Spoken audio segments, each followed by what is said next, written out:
夏朝之前是尧舜古国时期，这个历史事实恐怕没有人会提出质疑。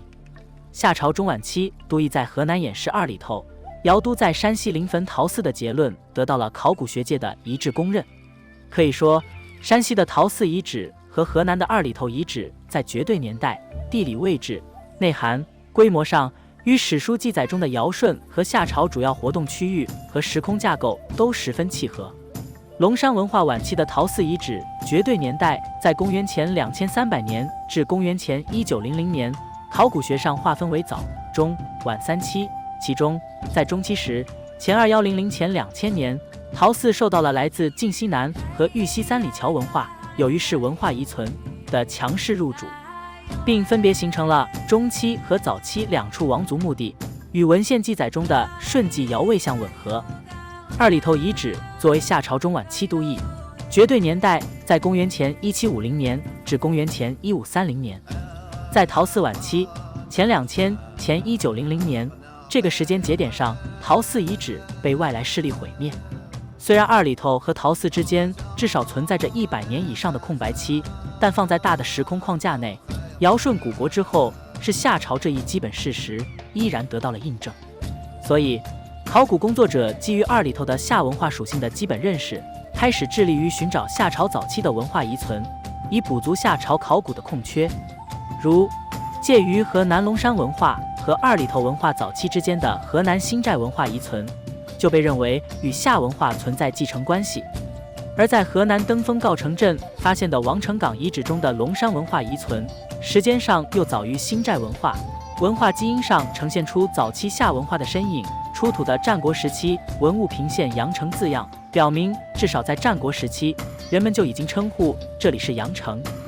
这与史籍记载的与毕顺之子商均于阳城在时间和空间上再次形成了吻合。由此，夏朝和尧舜之间的时间缺环也基本被王城岗遗址和新寨遗址补上。然而，就在中华文明探源工程先后公布登封王城岗遗址、新密新寨遗址阶段性研究成果后不久，石卯遗址这个 bug 横空出世了。位于陕西榆林的石卯遗址，地处陕西省最北部，隔河毗邻山西。早在1958年，陕西省在开展文物普查时就已经发现了石卯遗址，但当时仅局限于一处小城遗存和一处烽燧，考古队称之为女王坟。直到2012年，考古工作者对石卯遗址开展大规模正式发掘后，才赫然发现原本不起眼的石头城面积居然达到了400余万平方米。这是个什么概念呢？我们来做个横向对比，有尧都之称的陶寺遗址面积为280万平方米，实证中华文明5000年历史的良渚古城面积是290万平方米，承载着第一王朝夏朝都邑的2里头遗址总面积是375万平方米。这个3个闻名遐迩的文化遗址都不及石卯之大。惊叹于如此大规模的遗迹，石卯遗址考古的当年就被列为了世界10大田野考古发现以及21世纪世界重大考古发现。然而，惊讶还不止于此。2019年，科技人员对石卯遗址进行碳14绝对年代测定时，得出石卯的时间跨度是公元前2300年至前1800年左右。也就是说，在尧舜到夏朝这个时间范围内，石卯遗址是目前已知的国内规模最大的城址。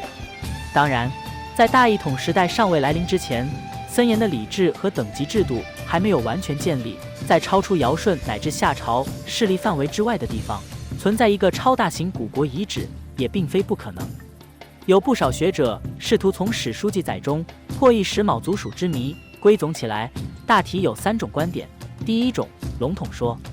将石卯遗址理解为黄帝部族的都邑，或干脆说是北狄的都城，认为这是黄帝后裔在陕北地区所建都邑，其中融合了北狄文化因素。无论是黄帝还是北狄，都是一个十分宽泛和笼统的概念，并非特指某个族群。毕竟华夏各族都可称之为黄帝后裔，所有中原之外的地区都可泛称为西戎、北狄、南蛮、东夷。第二种，夏朝早期都城说。从时间上看，石卯遗址刚好位于2里头遗址之前的数百年。从规模上看，这里也的确是一处大型都邑，且在地理位置上同羽生西羌的传说契合。从考古发现上，夏朝标志性文物玉章，在石卯也找到了源头。第三种，共工族群说。这一说法根据《史记·刘共工于幽陵，以便北狄和《山海经》有细昆之山者，有共工之台，射者不敢北乡的记载，认为石卯遗址是被尧击败后北逃的共工族群所建。这三种观点都各有一定依据，但自身也存在一定无法解释的逻辑漏洞。如果石卯是战败北逃的共工族群所建古国，那么为何逃亡族群能在与尧同时代的公元前2300年建立规模远超后者的庞大遗迹？有这样的人力物力实力，还需要逃亡吗？同样，如果石卯是夏朝早期都邑，那么又如何解释夏朝与尧舜居然共存了近300年，且实力更强大的夏后氏反而要听命于晋南的尧舜政权？事实上，同一文化族群在迁徙过程中必然会在沿途留下文化遗迹，但陕北的石卯遗址和玉溪的二里头遗址之间长达1000里的地理区域内并没有这种文化过渡，而石卯后续的考古发现更让我们陷入了困惑。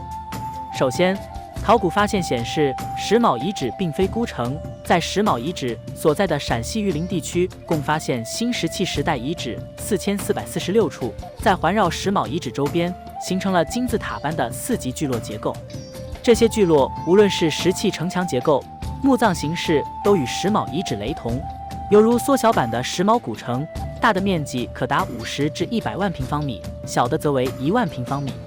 不仅如此，中国科学院古脊椎动物与古人类研究所的研究也显示，石卯遗址周边的次级聚落如木柱柱梁遗址、神歌大梁遗址、新华遗址、寨山遗址等，与石卯城内人群具有较近的母系遗传联系。对于这一点，我在下文中会细说。这些都表明，石卯的政权组织形式绝非简单的酋邦方国，而是进入了国家文明前夜，甚至在社会组织结构上已经超越了尧舜代表的国上之国政治，与二里头中央王朝统御地方的政治结构接近。其次，石卯遗址出土时期中检测到711个淀粉粒，说明石卯已经进入以种植小麦为主的稳定的农业文明时期。同时发现的还有上万只羊骨。正是农牧混合经济模式的发达，支撑起了石卯庞大的聚落人口和经济实力，可以营建出总长10公里的内外石质城墙和当时独一无二的马面、角台等防御设施。在与尧舜和夏朝早期近乎同时的中国北方，存在一个巨无霸般的军事政权，却在史书当中没有只言片语的记载。地理阻隔显然并不能解释这一现象。因为石卯遗址内的玉文化因素明显承袭自浙江良渚遗址，表明在龙山文化时期，跨越多个地理单元的文化互动早已存在。而晋南陶寺遗址发现的双畔陶粒、脸口也明显来自石卯遗址，说明二者间也早有文化互动。尧舜族群是很清楚在北方存在另一个强大的政治实体的，这就让我们陷入困惑和不解：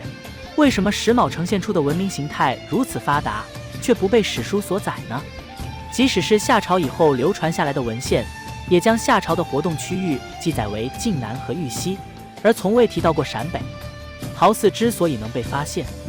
得益于史书中频频提到尧都平阳在汾水；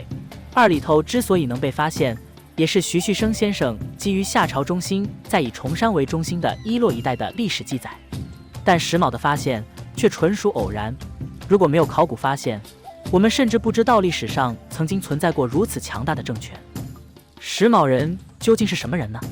DNA 检测给出了权威答案。中国科学院古脊椎动物与古人类研究所傅巧妹团队在对石卯遗址和晋南地区172例仰韶时代晚期到龙山时代的古人类进行线粒体 DNA 检测后，得出石卯人群主要起源于陕北地区本地早期人群。石卯城周边同属于石卯文化的人群，不仅有文化影响，也有人群互动、基因传承。石卯文化与陶寺文化有关人群具有较近的母系遗传联系。石卯人群相比于其他已知的仰韶和龙山时代的黄河流域古人群，对现代北方汉族可能有更大的遗传贡献。综上，我们可以得出这样的基本事实：石卯古城并非黄河中下游人群北上所建，这也就否决了所谓石卯人士战败北上的共工族群的推测。在石卯政权存续的400-500年时间里，北至陕北周边，南至陶寺为中心的晋南，都知道石卯的存在，并且与石卯存在基因遗传关系。而且石卯对现代北方汉族中国人的遗传贡献更大，表明石卯人无论是时间上还是人口数量上，都优先于包括陶寺在内的黄河流域其他的政权。放在大的地理框架内来看，如果把尧舜和后来的夏朝政权视作南朝的话，那么石卯政权则完全称得上是同时期的北朝。只不过出于以中原为中心的偏见，加上后世的夏商周皆在中原立都建国，导致史书选择性地无视了石卯的存在，让后世误以为当时只有尧舜禹这一条主要的文明演进脉络。但从现立体 DNA 的结论来看，石卯人对中国人，特别是北方汉族的族源贡献反而更大。换言之，或许石卯原本才是夏朝之前更为正宗的华夏政权。当然，这个华夏政权并非是早期的夏朝，理由上文已经说过。二里头文化的形成受到了包括石卯、陶寺在内的诸多文明的影响，比如夏文化的典型器物牙璋就继承自石卯，但不能据此就认为石卯和二里头分别是夏朝的早期和晚期都城。事实上，石卯所处的独特的农牧分界线，